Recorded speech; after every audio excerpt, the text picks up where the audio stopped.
Good morning. നമ്മൾ പുതിയ chapter തുടങ്ങുമ്പോഴാണ് exponents and powers. Chapter number എത്രയാ? ചാപ്റ്റർ 11 ആണ് അല്ലേ? 11 ആണ് എക്സ്പോണൻസ് ആൻഡ് പവേഴ്സ്. ഞാനൊരു സംഖ്യ ബോർഡിൽ എഴുതിയിട്ടുണ്ട്. ഇത്രയും KG എന്ന് എഴുതി വെച്ചിരിക്കുന്നത്. ഇത് നമ്മുടെ എർത്തിൻ്റെ മാസമാണ്, എർത്തിൻ്റെ ഭാരം. ഇത് നമ്മളെ കൊണ്ട് വായിക്കാൻ പറ്റുമോ? നമ്മൾ അല്ലേ 10,000 ലാക്ക് അല്ല മില്യൺ ബില്യൺ ട്രില്യൺ അത്രയൊക്കെ വായിക്കുമായിരിക്കും. പക്ഷെ ഇത് ഭയങ്കര പാടാണ് വായിക്കാൻ, നമ്മൾ വായിക്കത്തില്ല. അപ്പം നമ്മൾ അതിനു വേണ്ടി ഇതുപോലുള്ള വലിയ സംഖ്യകൾ വായിക്കാൻ അല്ലെങ്കിൽ വലിയ സംഖ്യകളെ ചെറുതാക്കി എഴുതാൻ ഉപയോഗിക്കുന്നതാണ് എക്സ്പോണൻസ്. മനസ്സിലായല്ലോ? Exponents are use to read the value or read the numbers easily or change the number into short form. അതിനു വേണ്ടിയാണ് നമ്മൾ എന്ത് ഉപയോഗിക്കുന്നത്? എക്സ്പോണൻസ് ഉപയോഗിക്കുന്നത്. നമുക്ക് എന്താണ് എക്സ്പോണൻസ്, എങ്ങനെയാണ് ഉപയോഗിക്കുന്നത് എന്ന് നോക്കാം. ഞാൻ ഇത്രയും മതി. ഇതെത്രയാണ്? 10,000. ഇതിനെ ഞാൻ സ്പ്ലിറ്റ് ചെയ്ത് എഴുതാൻ പോവാം. 10 × 10 × 10 × 10 ആണോ? 4 0 ഉണ്ട്. 10നെ 4 പ്രാവശ്യം മൾട്ടിപ്ലൈ ചെയ്യുമ്പോഴാണ് നമുക്ക് 10,000 കിട്ടുന്നത്. അപ്പം ഞാൻ ഇതിങ്ങനെ എഴുതുവാണ്, 10 4 ഉണ്ടെന്ന്, 10 4 ഉണ്ടെന്ന്. ഇതിനെയാണ് നമ്മൾ എക്സ്പോണൻഷ്യൽ ഫോം എന്ന് പറയുന്നത്. കണ്ടോ? നമ്മൾ ഈ 10,000നെ എങ്ങനെ എഴുതി വെച്ചു? 10 എഴുതിയിട്ട് അതിൻ്റെ മുകളിൽ 4 എഴുതി വെച്ചു. ഇതാണ് എക്സ്പോണൻഷ്യൽ ഫോം. അപ്പൊ ഇതിനെ വായിക്കുന്നത് കൊണ്ട് അതിനുമ്പ് കാര്യം പറയട്ടെ. ഈ എഴുതിയിരിക്കുന്ന ഈ 10⁴ ഈ 10ന് പറയുന്ന പേരാണ് ബേസ് ആൻഡ് 4ന് പറയുന്ന പേരാണ് എക്സ്പോണന്റ്. മനസ്സിലായോ മക്കളെ? 10ന് ബേസ് എന്ന് പറയും, 4നെ നമ്മൾ എക്സ്പോണന്റ് എന്ന് പറയും. നമ്മൾ എന്നിട്ട് ഇത് പറയുന്നത്, ഇതിനെ വായിക്കുന്നത് 10 raised to the power 4 എന്നോ അല്ലെങ്കിൽ 4th power of 10. ഇത് രണ്ട് രീതിയിൽ വേണേൽ വായിക്കാം. എങ്ങനെയാണ്? 10 raised to the power 4, അതായത് 10നെ 4 മടങ്ങാക്കിയിരിക്കുന്നു, 10നെ 4 ആക്കി മാറ്റിയിരിക്കുന്നു എന്നാണ് പറഞ്ഞിരിക്കുന്നത്. 10നെ 4 മടങ്ങാക്കി മാറ്റിയിരിക്കുന്നു, അല്ലെങ്കിൽ 10ന്റെ 4th പവർ. അപ്പം നമ്മൾ കൂടുതലായിട്ട് ഉപയോഗിക്കുന്നത് ഇതാണ്. 10 raised to the power 4 ആണ്. നമ്മൾ ഇതിനെ ഷോർട്ടാക്കിയിട്ടാണ്, പിന്നെ ഷോർട്ടാക്കിയിട്ടാണ് നമ്മൾ പറയുന്നത്. നമ്മൾ 10 raised to 4 ഇത്ര പറയത്തില്ല, എന്താ പവർ എന്നൊന്നും പറയത്തില്ല. 10 raised to 4 ഇതിൻ്റെ അർത്ഥം എന്താണ്? 10ന്റെ മേളിൽ 4 എഴുതിക്കുന്നത്. 10 4 പ്രാവശ്യം ഉണ്ടെന്നാണ് അർത്ഥം. മനസ്സിലായല്ലോ? അപ്പം 10 raised to 4 ഇത് നമുക്ക് 10 raised to 4 എന്ന് പറയാമല്ലോ. 10 raised to 4 is the exponential form of 10,000. മനസ്സിലായോ? അപ്പൊ അങ്ങനെയാണ് ഞാൻ വേറെ 2-3 സംഖ്യകളോട് എഴുതാം. നമുക്ക് 1000 ഒന്ന് എഴുതി നോക്കാം. അപ്പൊ 1000 നിങ്ങൾ എങ്ങനെ എഴുതും? 1000 എന്ന് പറഞ്ഞാൽ 10 × 10 × 10 അല്ലേ? അപ്പൊ നിങ്ങൾ എങ്ങനെ എഴുതും? 10 raised to 3. 10 എങ്ങനെ വായിക്കുന്നത്? 10 raised to 3. It is the exponential form of 1000 ആണല്ലോ.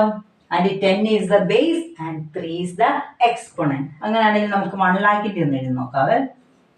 അപ്പൊ എത്ര എഴുതും? എത്ര എണ്ണം ഉണ്ട്? എത്ര 10 ഉണ്ട്? 5 10 വരും അല്ലേ? അപ്പം ഇതെങ്ങനെ വായിക്കും?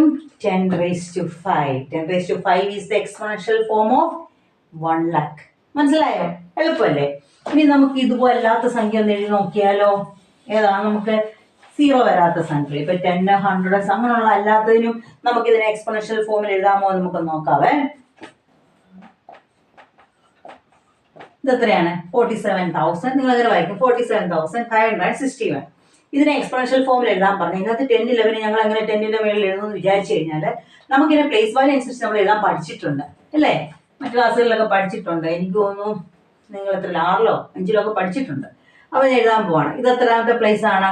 അപ്പൊ ഞാൻ എഴുതാണ് 4 × ഇപ്പൊ എത്ര പ്ലേസുകളുണ്ട്? ഇനി 4 പ്ലേസ് ഇല്ലേ? അപ്പൊ അത് എന്നെ എഴുതും 4 0.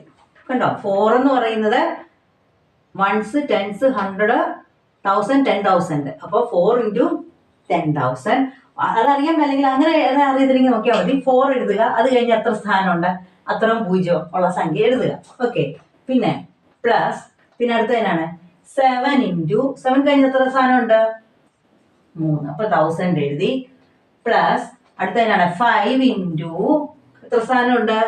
2 സ്ഥാനം. അപ്പൊ എന്നാ എഴുതണം? 100 പ്ലസ് 6 ഇൻറ്റു എത്ര സാധനം ഉണ്ടായത് കഴിഞ്ഞാൽ ഒന്നേ ഉള്ളൂ. അപ്പോൾ 10 പ്ലസ് 1 വൺസിലെ പ്ലേസിലാണ്. അപ്പം ഈസ് ഈക്വൽ ടു 4 ഇൻറ്റു 10,000 നിങ്ങൾക്ക് ഇപ്പോൾ എക്സ്പോണൻഷ്യൽ ഫോമിൽ എഴുതാൻ അറിയാം. എത്രയാ? 10 റേസ് ടു ഒന്നുമില്ല, എത്ര പൂജ്യം ഉണ്ടെന്ന് എണ്ണിയാൽ മതി. എത്ര ഉണ്ട്? 4. ഇപ്പം 10 റേസ് ടു 4. മനസ്സിലായോ? സിമ്പിളായിട്ട് എഴുതാം, ഒന്നുമില്ല. അടുത്ത 1000 നിങ്ങൾക്ക് എക്സ്പോണൻഷ്യൽ ഫോമിൽ എഴുതാൻ അറിയാം. 10 റേസ് ടു എത്ര 0 ആണ്? 3 പ്ലസ് 5 ഇൻറ്റു 100 എത്രയാണ്? 10 റേസ് ടു 2, 2 0 ആണ്. പ്ലസ് 6 ഇൻറ്റു 10 ഒരെണ്ണേ ഉള്ളൂ, അതങ്ങനെ തന്നെ ഇട്ടേക്കട്ടെ. പ്ലസ് 1 കണ്ടോ? അപ്പം ഇതിനെ എക്സ്പോണൻഷ്യൽ ഫോമിൽ എഴുതാൻ പറഞ്ഞാൽ ഇങ്ങനെ എഴുതണം. കാരണം നമ്മൾ അതിനെ ബേസ് 10 ആക്കുവാണ്. അതിനെ പ്ലേസ് വാല്യൂ അനുസരിച്ച് എഴുതിയിട്ട്, ഇത് നിങ്ങൾ പഠിച്ചിട്ടുള്ളതാണ്, കൂടെ ഒന്നും എക്സ്പ്ലെയിൻ ചെയ്യേണ്ട ആവശ്യമില്ല. അപ്പം അങ്ങനെ എഴുതുക. ഇനി ഈ 10 ഉള്ളതിനെ മാത്രമല്ല, ഞാൻ പറഞ്ഞല്ലോ നമുക്ക് എക്സ്പോണൻഷ്യൽ ഫോമിൽ എഴുതാൻ വേറെ സംഖ്യ വെച്ചും ബേസ് എപ്പോഴും 10 ആകണമെന്നുണ്ടോ? ഇപ്പം ഇവിടെ എഴുതിയപ്പോഴും നമ്മൾ ബേസ് 10 എടുത്ത് 10 അല്ലാതെ നമുക്ക് എഴുതാൻ പറ്റുമോ? നമുക്കിപ്പം ഒരു സംഖ്യയാണ് 81 എന്ന് പറയുക.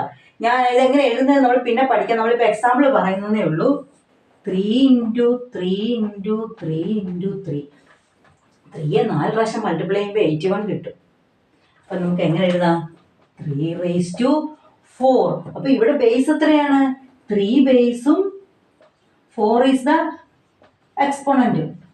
മനസ്സിലായോ? അപ്പോൾ എപ്പോഴും 10 ആണോന്നില്ല ബേസ്, അങ്ങനെ വിചാരിക്കില്ല കേട്ടോ. എപ്പോഴും നമുക്ക് 10 ആകണമെന്നില്ല. നമുക്ക് ഇതുപോലെ വേണമെങ്കിലും എക്സ്പോണൻഷ്യൽ ഫോം ഓരോ സംഖ്യകളുടെ എഴുതാം. ഇപ്പം 32നെ ഞാൻ 2ന്റെ മൾട്ടിപ്പിൾ ആയിട്ട് എഴുതാം.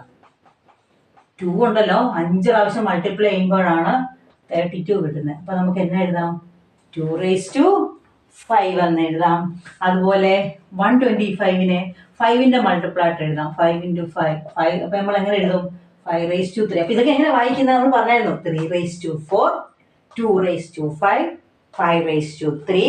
ഇനി 64നെ ഉണ്ടല്ലോ നമുക്ക് 2ന്റെ മൾട്ടിപ്പിൾ ആയിട്ട് എഴുതുവാണെങ്കിൽ 6 2 എഴുതിയ 2 മൾട്ടിപ്ലൈ ചെയ്താൽ നമുക്ക് എന്നാ കിട്ടും? അപ്പോൾ 2 റേസ് ടു 6. നമുക്കിങ്ങനെ എത്ര സംഖ്യകൾ വേണമെങ്കിലും എഴുതാം. ഇനി 625നെ 5ന്റെ മൾട്ടിപ്പിൾ ആയിട്ട് എഴുതാം. 5 റേസ് ടു 4. ഇങ്ങനെ എത്ര വേണേലും നമുക്ക് ബേസും ഇങ്ങനെ എഴുതി വെക്കാം. മനസ്സിലായില്ല? അപ്പോൾ എപ്പോഴും ബേസ് 10 വേണമെന്നില്ല. നമുക്ക് മറ്റുള്ള സംഖ്യകളുടെയും മൾട്ടിപ്പിൾ ആയിട്ട് അല്ലെങ്കിൽ അതിന്റെ ബേസ് വെച്ചിട്ട് നമുക്ക് വേണമെങ്കിൽ എഴുതാം. ഇതിന് എങ്ങനെ എഴുതുന്നതെന്ന് പഠിക്കാം. അത് സിമ്പിളാണ്, ഒന്നുമില്ല, നമ്മൾ പഠിച്ചിട്ടുണ്ട്. നമുക്കത് ഇതെങ്ങനെയാണ് ഇങ്ങനെ പവർ വെച്ച് എഴുതിക്കുന്നത് അല്ലെങ്കിൽ പ്രൈം നമ്പേഴ്സിന്റെ പവർ വെച്ചാണ് എഴുതുന്നത്. ഇനി നമ്മൾ ഒന്നുകൂടെ പറയുന്നോട്ടെ. ഇതുണ്ടോ? നമ്മളിതെങ്ങനെ വായിക്കും? 10 റേസ് ടു ദ പവർ അല്ലേ, 10 റേസ് ടു 2 അങ്ങനെ പറയുന്നത്. ഇതാണെങ്കിൽ എങ്ങനെ പറയും? 10 റേസ് ടു 3. പക്ഷേ ഈ പവർ 2നും 3യും പവർ വരുവാണെങ്കിൽ നമുക്ക് വേറെ രീതി മാത്രം, ഇവർക്ക് രണ്ടുപേർക്ക് മാത്രമേ ഉള്ളൂ കേട്ടോ. നമ്മൾ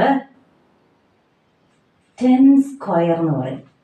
10 സ്ക്വയർ. അതുപോലെ 3 ആണെങ്കിൽ 10 ക്യൂബ്ഡ്. സ്ക്വയർഡ് എന്നാണ് 10 ക്യൂബ്ഡ്. വേറെ ആർക്കും ഇല്ല കേട്ടോ. പവർ 4ഓ 5ഓ ഒന്നും വന്ന ഒന്നും അങ്ങനെ പറയാം. അതിന് പ്രത്യേകിച്ച് പേരില്ല. പക്ഷേ 10 റേസ് ടു 2 ആണെങ്കിൽ നമുക്ക് 10 റേസ് ടു 2 എന്ന് നിങ്ങൾക്ക് വേണമെങ്കിൽ പറയാം, അല്ലെങ്കിൽ 10 സ്ക്വയർ എന്ന് പറയാം. അതുപോലെ 10 റേസ് ടു 3 എന്ന് വേണമെങ്കിൽ പറയാം, അല്ലെങ്കിൽ 10 ക്യൂബ്ഡ് എന്ന് വേണമെങ്കിലും പറയാം. ഓക്കെ. ഇനി അടുത്തതെന്ന് പറഞ്ഞാൽ നമുക്ക് ഇപ്പം നമ്മുടെ ബേസ്, നമ്മളിപ്പോൾ ബേസ് എഴുതിയപ്പോൾ എല്ലാം പോസിറ്റീവ് ആയിരുന്നല്ലോ. ആണോ? അപ്പോൾ ബേസ് എപ്പോഴും പോസിറ്റീവ് തന്നെയാണ്. ഇപ്പം നമ്മൾ മുമ്പ് എഴുതിയപ്പം 1000 എഴുതിയപ്പോൾ നമ്മൾ തന്നെ എഴുതുന്നത് 10 റേസ് ടു 3 എന്ന്. അപ്പോൾ ബേസ് എത്രയാണ്? 10. അത് പോസിറ്റീവാണ്. ഇപ്പം നമ്മൾ പിന്നെ എന്നാ എഴുതിയത്? 25 എഴുതുവാണെങ്കിൽ എത്രയാ? 5 സ്ക്വയറിന് എഴുതാം. 5 ഇൻറ്റു 5 അല്ലേ? അപ്പോൾ 5 സ്ക്വയർ അല്ലേ? അപ്പോൾ 5 ആണ് ബേസ്. ഇത് പോസിറ്റീവാണ്. എപ്പോഴും ബേസ് പോസിറ്റീവ് തന്നെ ആവണമെന്നുണ്ടോ? ഇല്ല. ബേസ് നെഗറ്റീവ് വേണേലും ആകാം. ഇതുണ്ടോ? -2. ഇതെങ്ങനെ വായിക്കും? -2 റേസ് ടു 3 അല്ലെ -2 ക്യൂബ് എന്ന് പറയാം അല്ലേ? അതിൻ്റെ അർത്ഥം എന്നാണ്? -2 റേസ് ടു 3 എന്ന് പറഞ്ഞാൽ എന്നാണ്? -2 എത്ര പ്രാവശ്യമുണ്ട്? 3 പ്രാവശ്യമുണ്ട് അല്ലേ? ഇതിൻ്റെ ആൻസർ എത്ര ആയിരിക്കും? 2 ഇൻറ്റു 2 ഇൻറ്റു 2 എത്രയാ? 8 ആണ്. സൈൻ കിടപ്പുണ്ട് ഇവിടെ. 3 ഇവിടെ ഉണ്ട് സൈൻ. Minus minus minus. ഇപ്പം നിങ്ങൾ minus into minus plus, plus into minus minus, അങ്ങനെ ഇവിടെ നോക്കേണ്ട കാര്യമില്ല. ഇവിടെ ഒരു കാര്യം ശ്രദ്ധിക്കാം. ഇവിടെ നോക്കിയേ, നമ്മൾ ചെയ്യുന്ന ബേസ് മൈനസ് ആണെങ്കിൽ അതിൻ്റെ പവർ നോക്കുക. പവർ ഇതല്ലേ? പവർ അല്ലേ ഇത്? ആ പവർ ഓഡ് നമ്പർ ആണെങ്കിൽ ഓഡ് നമ്പർ എന്ന് പറയുമ്പോൾ ഏതൊക്കെ വരും? 1, 3, 5. അങ്ങനെയാണെങ്കിൽ ആൻസർ സൈൻ എന്നായിരിക്കും? മൈനസ് ആയിരിക്കും ആൻസറിന്റെ സൈൻ. ഇനി ഈവൻ നമ്പേഴ്സ് ആണ് പവർ വരുന്നെങ്കിൽ, ഈവൻ നമ്പേഴ്സ് പവർ വന്നാൽ, ഇത് ഓർത്തിരിക്കണം കേട്ടോ മക്കളെ, നമുക്ക് എപ്പോഴും ഉപയോഗിക്കാവുന്നതാണ്. ഈവൻ നമ്പേഴ്സ് പവർ വന്നാൽ ഏതൊക്കെയാ? 2, 4, 6, 8 അങ്ങനെയാണ് വരുന്നെങ്കിൽ സൈൻ എന്നതായിരിക്കും? ആൻസർ പോസിറ്റീവ് ആയിരിക്കും അതിന്റെ സൈൻ. മനസ്സിലായോ? അപ്പൊ ഇവിടെ എത്രയാ വന്നേക്കുന്നേ? ഇത് ഓഡ് നമ്പർ ആവുന്നത്. അപ്പൊ ആൻസർ എന്നായിരിക്കണം വരേണ്ടത്? മൈനസ്. മനസ്സിലായോ? ഇത് എളുപ്പം ഓർത്തിരിക്കാനാണ്. ഇതെങ്ങനെ വന്നത് എന്ന് നോക്കിയേ. Minus into minus, minus minus into ചെയ്താ പ്ലസ്, പിന്നെ പ്ലസ് ഇൻറ്റു മൈനസ് മൈനസ്. കണ്ടോ? അങ്ങനെ നിങ്ങൾ കിടന്ന് ഒത്തിരി സംഖ്യകൾ ചെയ്യുമ്പോൾ ഇപ്പോൾ ഒരു പവർ 10 ഒക്കെ വരുന്നെങ്കിൽ നിങ്ങൾ അത്രയും പ്രാവശ്യം മൾട്ടിപ്ലൈ ചെയ്യണ്ടേ? അതിന്റെ ആവശ്യമില്ല. അതിനുവേണ്ടിയാണ് ഈ പഠിനേക്കുന്നത്. ഓഡ് നമ്പർ ആണെങ്കിൽ, പവർ ഓഡ് നമ്പർ ആണെങ്കിൽ, അപ്പൊ ഇപ്പൊ -2 ആണെങ്കിലോ 2 ഇൻറ്റു 2 എത്രയാണ്? 4 അല്ലേ? Okay, -2 into -2. അപ്പൊ 2 ഇൻറ്റു 2 4. ഇത് കണ്ടോ? മൈനസ് അതിന്റെ പവർ 2 ആണ്, ഈവൻ നമ്പർ ആണ്. അപ്പൊ ആൻസർ എന്നാ വരണം? പ്ലസ്. കണ്ടോ? മൈനസ് ഇൻറ്റു മൈനസ് പ്ലസ് ആകുന്നത് കണ്ടോ? അപ്പൊ അത് നോക്കേണ്ട ആവശ്യമില്ല. അപ്പൊ ഇത് മാത്രം ഒന്ന് ഓർത്തിരിക്കുക. പവർ എന്ത് വരണം? പവർ ഓഡ് നമ്പർ 1, 3, 5 ഒക്കെയാണ് പവർ വരുന്നെങ്കിൽ ആൻസർ എന്തായിരിക്കും? നിങ്ങൾ വെറുതെ സംഖ്യ മൾട്ടിപ്ലൈ ചെയ്തിട്ട് ആൻസറിന്റെ കൂടെ മൈനസ് ഇട്ട് കൊടുക്കണം. ഇനി പവർ ഈവൻ ആണ്, 2, 4, 6 ആണ് വരുന്നെങ്കിൽ ഇതെല്ലാം കൂടെ മൾട്ടിപ്ലൈ ചെയ്യുക. എന്നിട്ട് ആൻസർ എന്ത് ചെയ്യണം? സൈൻ എന്ത് കൊടുക്കണം? പ്ലസ് ഇട്ട് കൊടുക്കണം. അപ്പൊ ഇത് നോക്കിയേ, -2⁴. അപ്പൊ എന്താണ്? -2 ഇൻറ്റു -2 ഇൻറ്റു -2 ഇൻറ്റു -2 എന്നല്ലേ? അപ്പൊ സംഖ്യകളെല്ലാം കൂടി ഇൻറ്റു ചെയ്തേ. 4, 4 ഇൻറ്റു 2 8, 8 ഇൻറ്റു 2 16. സൈൻ എന്താണ്? പവർ നോക്കിയേ, ഈവൻ. അപ്പൊ സൈൻ എന്നാ വരും? +16. മനസ്സിലായോ? സിമ്പിൾ ആയിട്ടുള്ളതല്ലേ? ഓക്കെ, നമുക്ക് ജനറൽ ആയിട്ട് എഴുതി വെക്കാം. നമ്മൾ ഇൻഡിജറിന്റെ സ്ഥാനത്ത് നമ്മളിപ്പോ എ വാല്യൂ കൊടുക്കുവാണെങ്കിൽ ഇപ്പൊ നമ്മൾ എന്നാ എഴുതും? A ഇൻറ്റു A എന്ന് പറഞ്ഞാൽ എന്നാ എഴുതാം? A 2 പ്രാവശ്യം. അപ്പൊ എന്നാ എഴുതും? A⁻². അതങ്ങനെ, അത്രയാണ് പവർ. അതങ്ങനെ എഴുതണേ. A ഇൻറ്റു, ഇപ്പൊ 3 പ്രാവശ്യം ഉണ്ടെങ്കിൽ അങ്ങനെ എഴുതും A⁻³ അല്ലെങ്കിൽ A³ എന്ന് എഴുതാം. ഇനി നമുക്ക് ഇതാണ് എനിക്ക് A into A into A into B into B. അപ്പൊ നമ്മൾ എന്നാ എഴുതും? ഇങ്ങനെ എഴുതി വെക്കോ നിങ്ങൾ? A, B എന്ന് ഒരുമിച്ച് എഴുതിയിട്ട് എത്രയാണ്? എല്ലാം കൂടെ കൂട്ടി 5 എന്ന് എഴുതി വെക്കോ? അങ്ങനല്ല. ഓരോ വേരിയബിളും എത്രയുണ്ടോ നമ്മൾ സെപ്പറേറ്റ് എഴുതണം. ഇവിടെ A എത്രണ്ണം ഉണ്ട്? 1, 2, 3. അപ്പം A⁻³ എന്നും, B എത്രണ്ണം ഉണ്ട്? 2 എണ്ണം. അപ്പൊ B⁻². അങ്ങനെ സെപ്പറേറ്റ് നമ്മൾ എഴുതണം കേട്ടോ. ഞാൻ വേറെണ്ണം കാണിക്കാവേ. A into A into B into B into B into B. അപ്പൊ ഇവിടെ എത്ര A ഉണ്ട്? 2 എണ്ണം. അപ്പൊ എന്നാ എഴുതും? A⁻² അല്ലെങ്കിൽ A². ഇനി A² എന്നൊക്കെ പറയണം. B എത്രണ്ണം ഉണ്ട്? 4. B⁻⁴. മനസ്സിലായോ? ഇത്രയേ ഉള്ളൂ നമുക്ക് എക്സ്പോണന്റിന്റെ കാര്യത്തിൽ പറയാൻ വേണ്ടി. ഇനി ഇതിന്റെ എക്സസൈസ് ഒക്കെയാണ്, അത് നമുക്ക് ചെയ്യാം. ഇപ്പൊ ഇതെല്ലാം മനസ്സിലായില്ലേ? എന്താണ് ബേസ്, എന്താണ് എക്സ്പോണന്റ്, പിന്നെ പവർ എഴുതുന്നത് എങ്ങനെയാണ് വായിക്കുന്നത്, എല്ലാം മനസ്സിലായില്ലേ മക്കളെ? ഓക്കെ, ഈ വീഡിയോ 2 പ്രാവശ്യം കാണുക കേട്ടോ. കണ്ടാൽ മാത്രം മതി, ഇത് പഠിക്കും. Okay, thank you.